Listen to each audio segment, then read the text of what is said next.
nouvel album, nouvel EP de Ateyaba, Le Roi Scorpion. Alors j'avoue assez inattendu, un EP quand même court, donc je sais pas trop ce qu'on peut en attendre.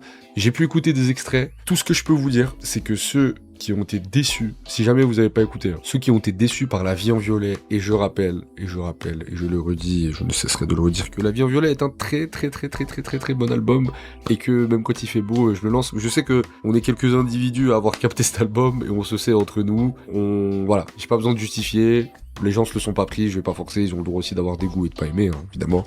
Je trouve ça juste dommage parce que je pense sincèrement que c'est un vrai bon projet. Et évidemment que c'est pas le Ateyaba de Spirit of Ecstasy, c'est pas le Ateyaba de Rock With You, voilà, c'est un autre truc. Mais moi je trouve, voilà, peut-être que même je ferai une vidéo un jour pour revenir là-dessus et essayer de donner des clés, des coups de compréhension de trucs parce que vraiment je trouve que c'est un bon projet. En tout cas, voilà. Ce projet est quand même globalement, il faut le dire, énormément déçu, une bonne partie de sa fanbase qui attendait un truc du niveau de La Vie en Violet, alors que de Ultraviolet, pardon, du même niveau que Ultraviolet, mais finalement il est parti sur un autre truc.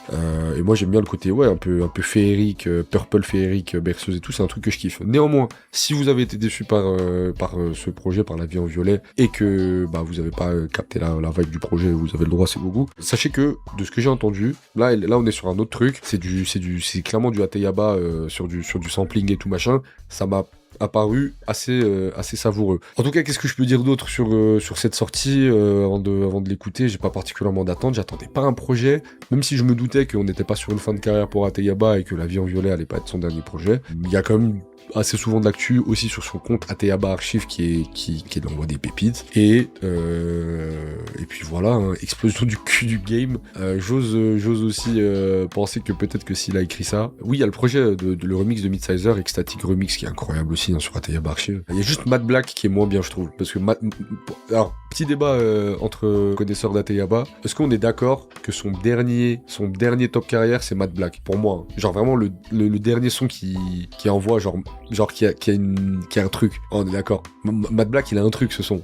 Je trouve que les gens sont grave passés à côté. Et c'est vrai que sur le projet remix de Midsizer, qui est excellent, le seul son que j'écoute pas en remix, c'est Matt Black, parce que je suis maintenant l'original est trop folle.